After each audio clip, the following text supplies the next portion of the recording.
More mindless musings of friends while I watch someone else suck at Dark Souls. The, Making Saw movies. One came out last month. Did you know? shut up. Oh no, that's the Chris Rock one, wasn't it, with Samuel Jackson? Yeah, Spiral from the Book of Saw, yeah. which got terrible, terrible reviews, if I'm remembering Oh. right. For good reason. What do people get out of the Saw movies? Like, they like seeing people get tortured and possibly were- killed? The We were first talking one about was this. really good because it was quite the mind fuck. Yes, I agree. The first one is fantastic because you don't know anything. The standards aren't met and established, and benchmarks aren't established, right? So therefore, you go into the first one as like a mystery. You You don't know know. nothing. All you know is these two guys wake up in this disgusting bathroom and they've got to figure out what the hell is going on. And like gradually over the course of that movie, it develops the main two characters are like far more duplicitous and fascinating than let on. They're not just victims of the situation. And it's almost, it seems for a moment or so, like the actual killer like doesn't even matter to the mystery until it becomes They- apparently clear. They really are the reason that they're there. Wasn't the It's big not. There are no innocent, except for the little girl. The small child is definitely an innocent victim, but any adult is nothing even close to an innocent victim in that. But you don't know that until right at the end. Wait, isn't that Danny Glover in that one? Yeah, he actually is in the first Saw movie. I don't think he survives, but you know. I don't recall his character doing anything bad. I don't remember him being in it. What did he play? A cop. You may be surprised. Okay, I was talking about the victims, like Okay. Carrie Elways and the who played the I have no idea what the photographer's name is. Who's the new photographer. actor? Actually, I'm pretty sure that Who's the that guy was that the played? guy who wrote it. Michael Who- Emerson was in it, right? I was gonna say, who's the guy that played Ben Linus? Like he was in the movie as well. I think Yeah. he was like one of the the fake villain. The fake Um, Saw, yeah. he was also being manipulated into that role. So, like I said, nobody was in this thing was actually innocent. Yeah, Detective David Tapp, Danny Glover. No, you're right. I like the first one. Yeah, Lee Wanell, the one of the writers of this movie, was the one who played Adam, the other guy who was in the bathroom with Carrie Elways. Wasn't the big twist of that movie that the key that they could have freed themselves was there the entire time, but at the very beginning of the movie they accidentally flush it down the toilet? No, Down the drain. yeah, like he wakes up in the middle of the room because of his anesthetic is like finally done, and he wakes up and he's like, "Oh, you survived the trial. You survived for this entire affair." And then he just turns around as he's leaving the room at the last second. He says, "Oh, the key to like getting out is in that bathtub there." And then he just mistakenly unplugs it, doesn't he? Yeah. And locks him in the room anyway. Brog and I had to discuss his barking. What is he hears other dogs outside and he's like, "Let me sing you the song of my people." Let me Oh, nothing sings the song of their people like a husky. It's- You sound like suburban Sasquatch there, man. yeah, good point.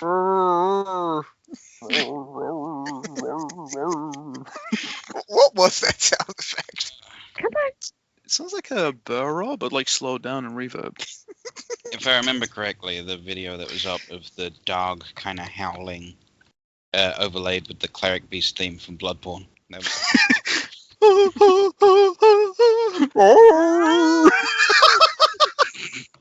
yeah.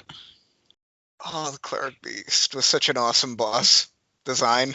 But the music is like the Which one most was the cleric beast? horrifying, It's like the satanic. very first one.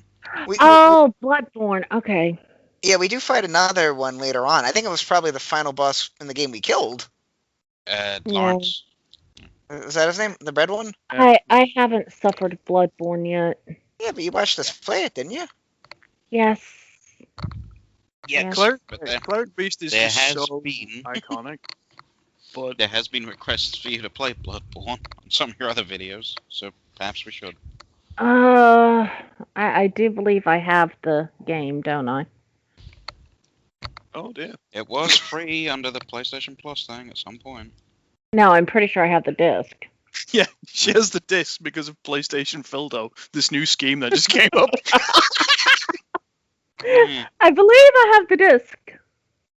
It is sitting over there somewhere in the Yeah, general you vicinity three of the should do a television. playthrough. Yeah. Eh. Oh, okay, well, I definitely need Phil because I think this is more Phil's game than Kieran's.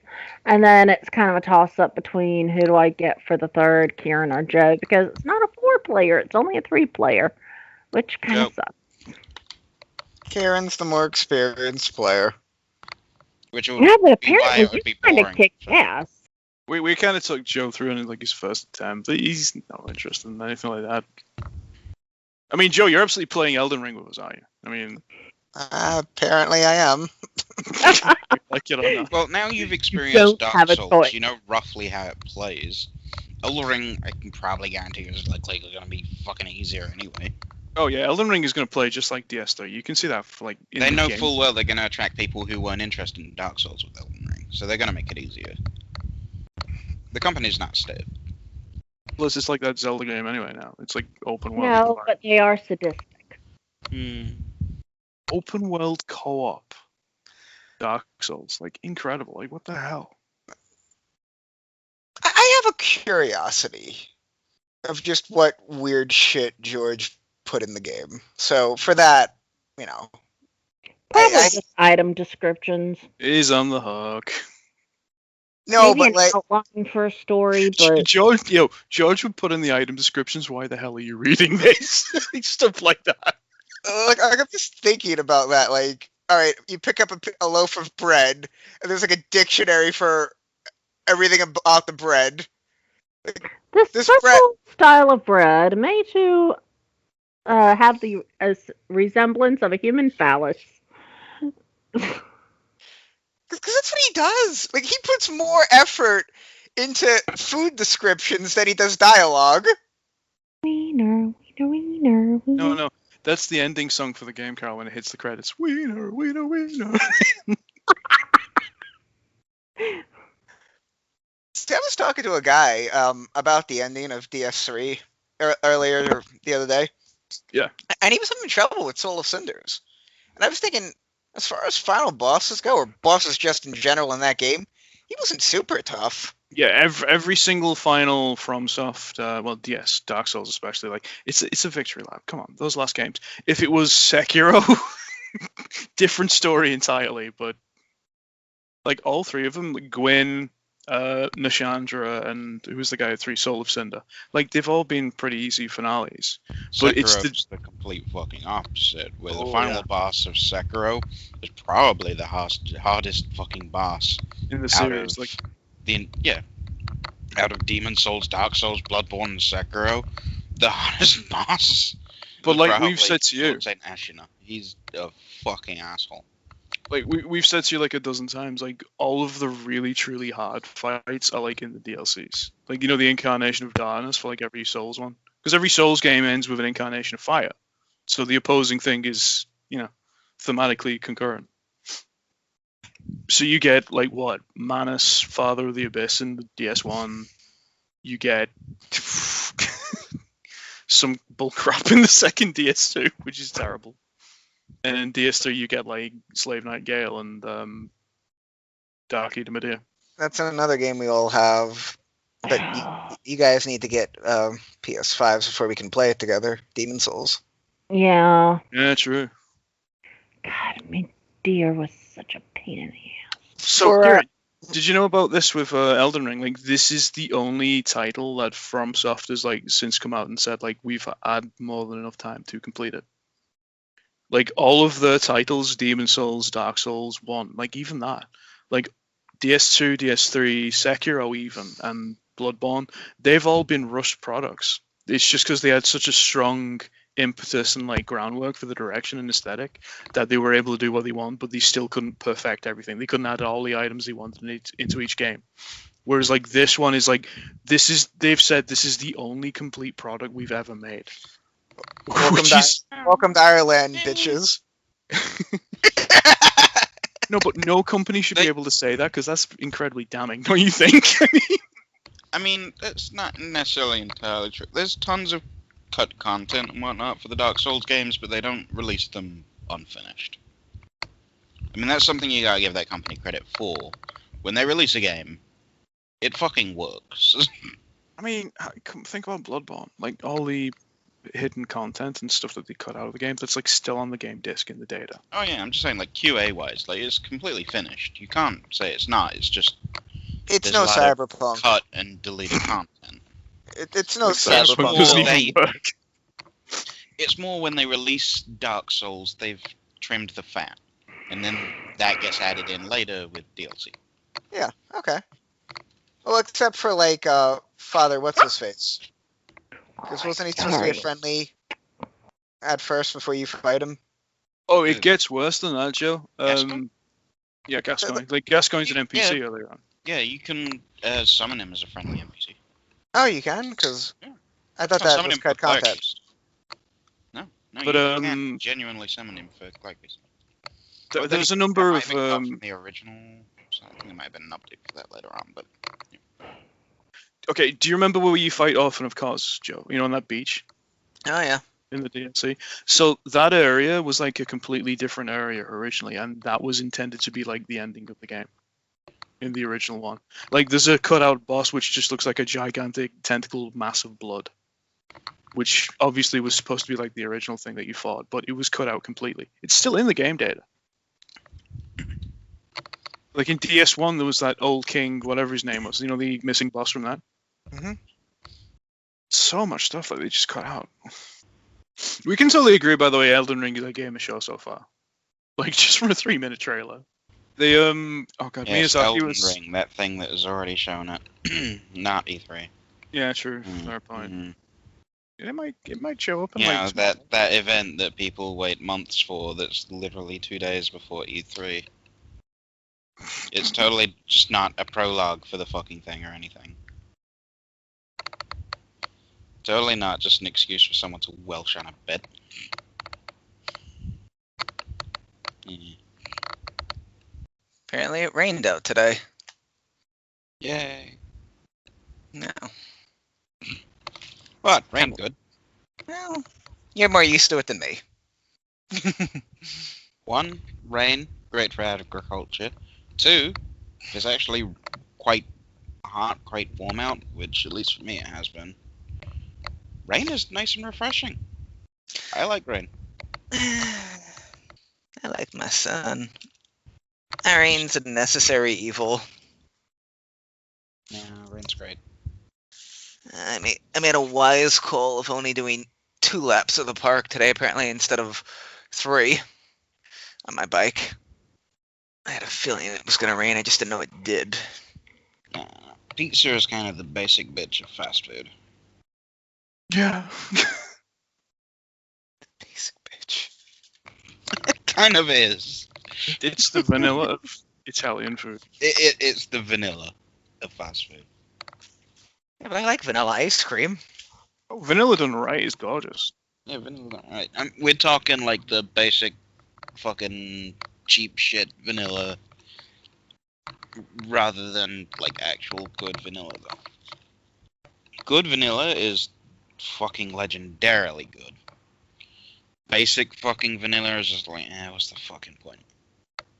It's not vanilla, it's plain. And there is a difference. Supposedly, it's Too like how many much people think vanilla is like just another word for plain. And they're so fucking wrong. They've just not experienced good vanilla. Good vanilla.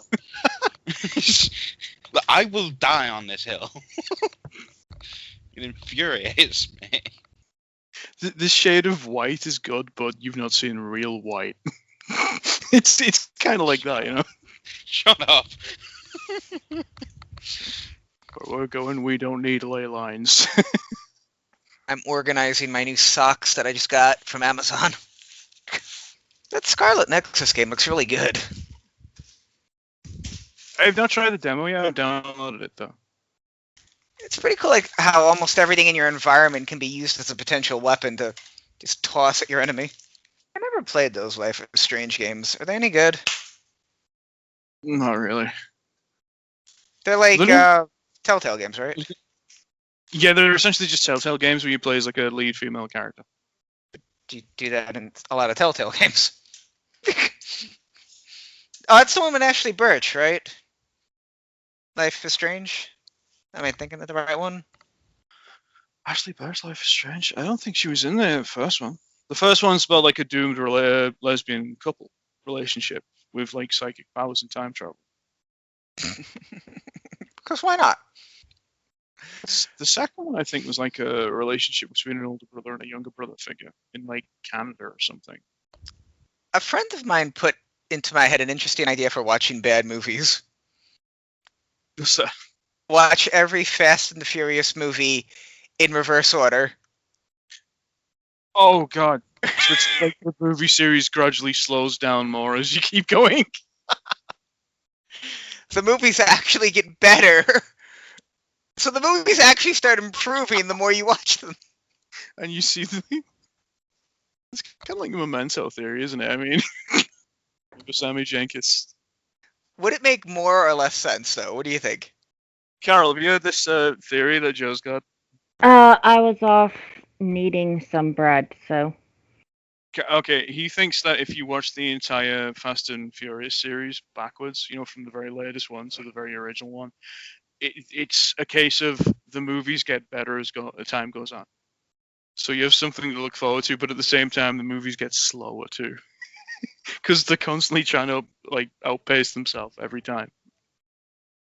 So you start out with cacophony of like chaos and pandemonium, and then slowly it becomes more coherent as time goes on. And you work your way up to them just stealing cars. Yeah. I mean, It's I just like- suppose there's a point. I've pissed off a lot of people with the phrase "Tokyo Drift is the best Fast and Furious movie." Why People do hate you that one. why do you think it's the best? Well, one, it's like the only one I've watched. Okay, well that doesn't necessarily that kind of narrows it two- down. And two, it pisses people off to say that. He just said that. I thought there was more reason than that, People though. hate that movie. I actually I'm think sorry, it's not have you bad, met Kieran? But I mean, regular racing, kind of dull.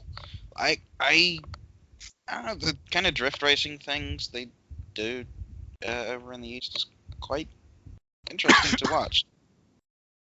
I just had a moment then where, by your admission, you were saying, like, I've only ever seen Tokyo Drift. I was like, you filthy hypocrite. And then I thought to myself, I'm like, no, it sounds right, really, to be honest. Like, it sounds. Gotta give with Dewey. He's probably, like, the smartest one out of all of us for never watching a single one, except that, maybe. I've seen multiple ones. I've never seen a single one. I've only ever seen the first two. Either the fifth or sixth one, when I saw it in the movie theater, some asshole brought their baby into the theater with them, and the kid cried the entire time through the movie. And this is why I hate theaters. Like, I hate theaters because there's people there. But even though the movie was You say crap, that. However, if it was available to stream at home, the guy probably would have just stayed at home. So it's the theater's fault, and the fact that everything is released in theaters and not just available and easy to access. It's that lack how dare of you be accessibility is the problem. I mean, Yeah, I'm it's sorry, not always Joe, easy to that find a someone sitter. decided to have a fucking child and it inconvenienced you.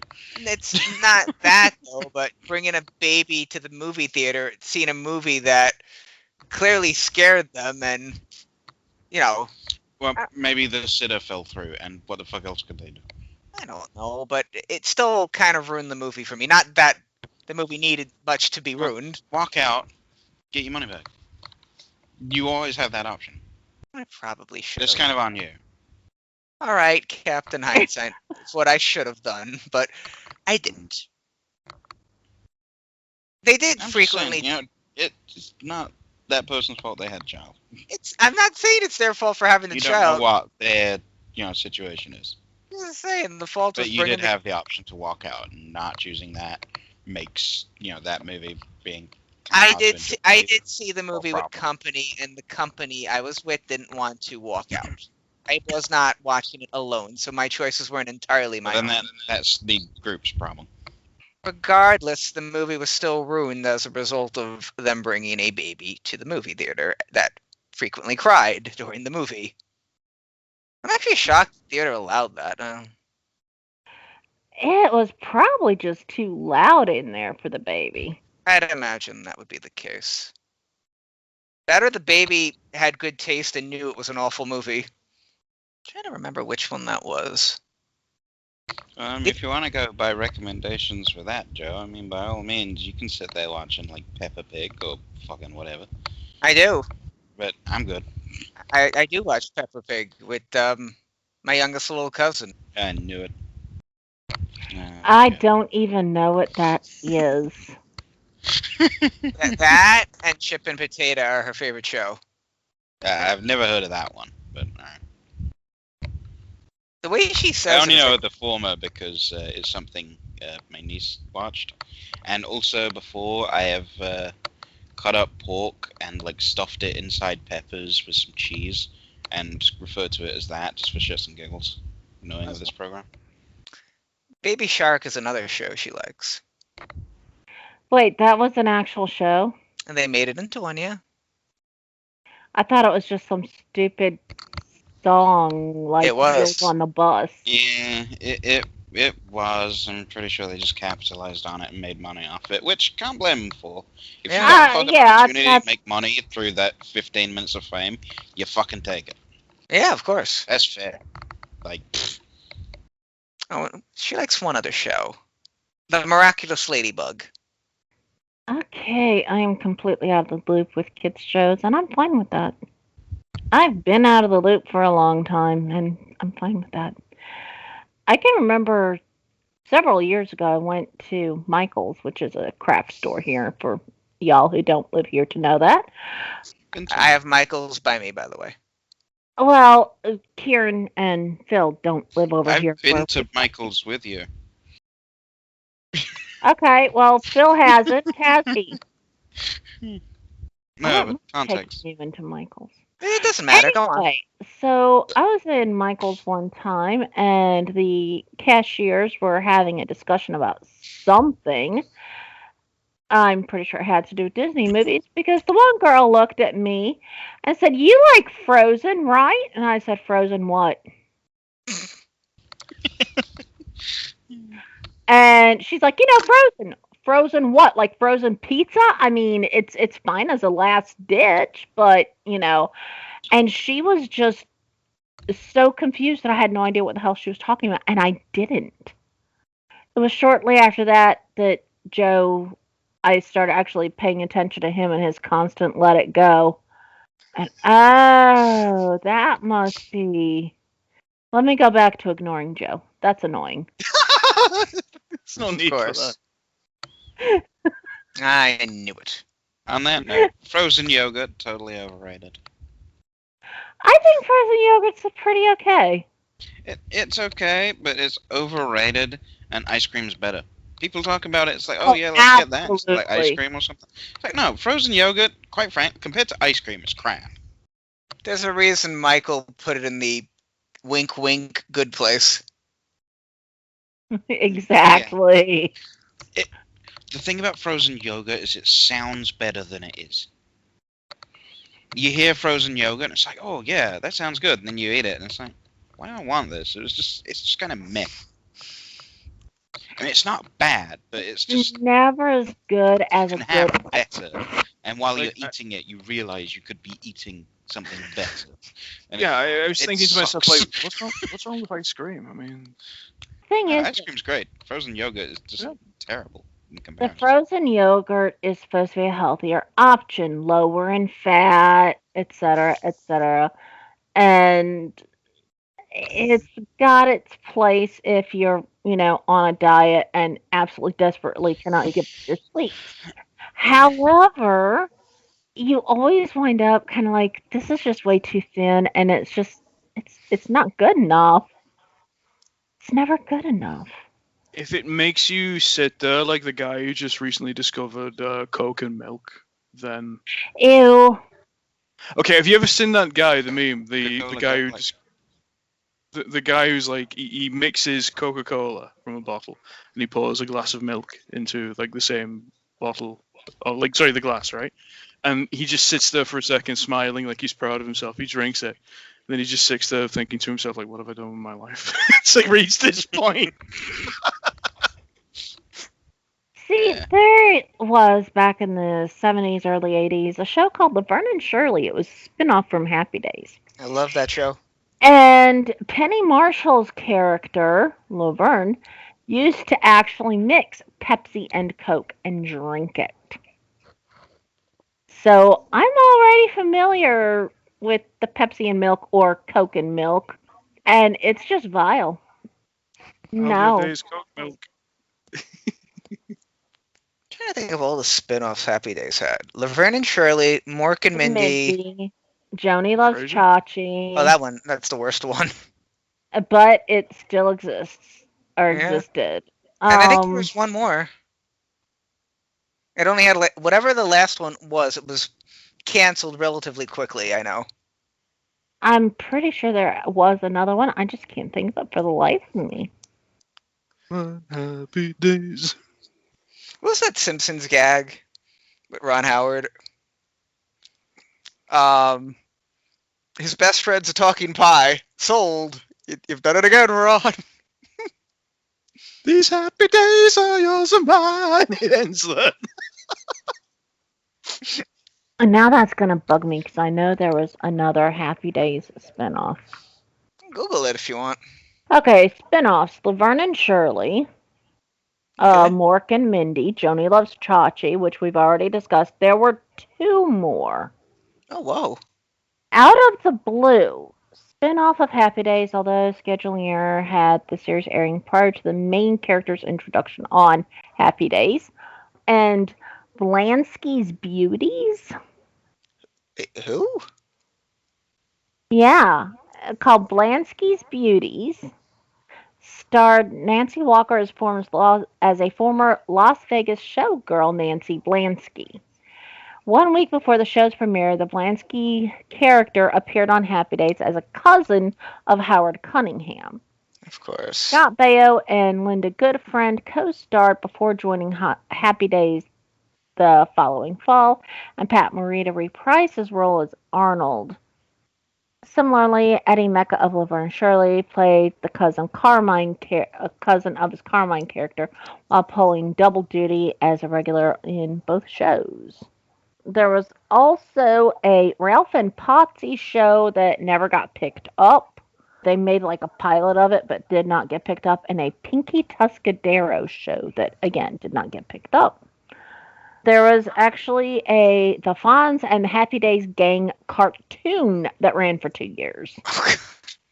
And an animated spinoff of Laverne and Shirley called Laverne and Shirley in the Army.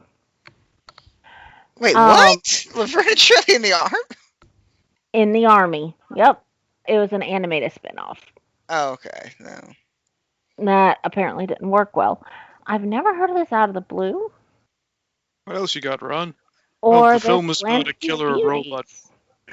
The film was about a killer robot driving instructor who travels back in time for some reason, and this robot, he's got a heartbreaking decision to make about whether or not his best friend lives or dies. His best friend's a talking pie. Sold! You've done it again, Ron. So do you think Happy Days was the original MCU? Giving all these spin-offs and sequels and stuff?